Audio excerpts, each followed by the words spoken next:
Okay, let's have a look at the Sedona Touchscreen SDC-TS35.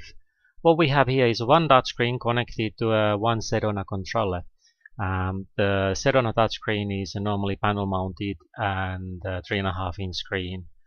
On this screen, on the home screen, what we can see is that some values that have been configured for the user as a default values, and there are 3 buttons that allows to access the values inside the unit and also to configure the display itself.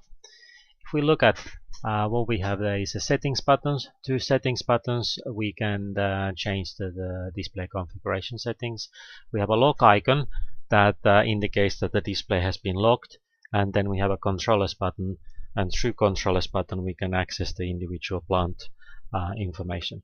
So let's say that I want to now have a look at the one of the heating plants. The first thing I go is I press the lock icon.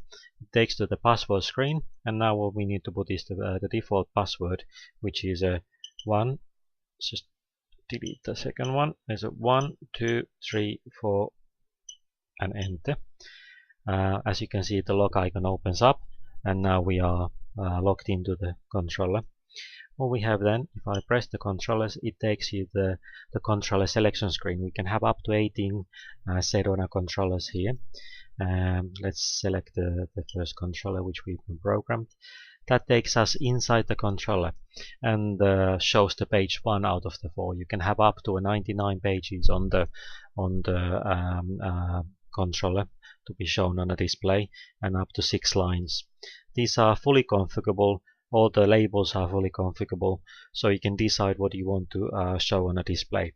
In this case, we have some values like outside air temperatures, boiler flow temperatures, variable temperature flow temperatures, and room temperature readings shown on the display. If I press the next button, that takes to the second page. That's what we have called in this configuration set points and outputs. For example, I have a room set point of 22 degrees, and if I press the room set point line, it takes us to the to change the set point value. I can use the slider to change the values, or I can press plus and minus. Once the change has been made, click the save, and that saves the configuration inside the controller. Go to the next page. This page has been configured, page 3 out of the 4, to be schedules, both time schedules and holiday schedules. So if you want to, for example, review and change the time schedule, you select the time schedules button, and now it shows the 7-day schedule. On a Monday, we have the first start time is 6:30, so the plant comes on 6:30 and finishes 8 o'clock in the evening. If we want to change the setting, it's quite simple. Just press the button, and let's say put a clear and say that we start a little bit later today, 09:00, and enter the values, and now we have changed the plant to start 9 o'clock in the morning. And once the configuration has been done, press the save button, and that stores again the values and to the controller. In a similar fashion, if we want to change the holidays, it goes to the inside the holidays. In this case, we have a configured 5th of May till 10th of June, the holiday settings, and just going into the inside the holiday settings, you can change the values. So obviously it's very simple and straightforward to extend the holidays or put the multiple holiday periods programmed into the controllers.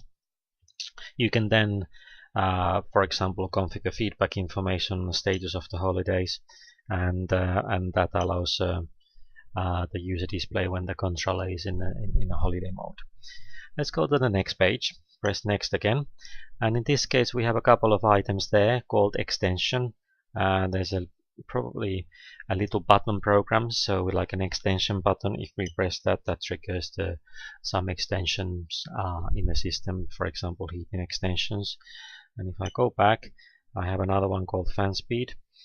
This is a 3-point value. We can have either automatic fan speed, manually on and or manually off. So if I just go to for example, the automatic and save, that goes to the and writes to the automatic operation to the controller. What we then can do, we can also press the home button. So home button takes you back to the home page, and that's as simple and how simple it is to use the Sedona touchscreen.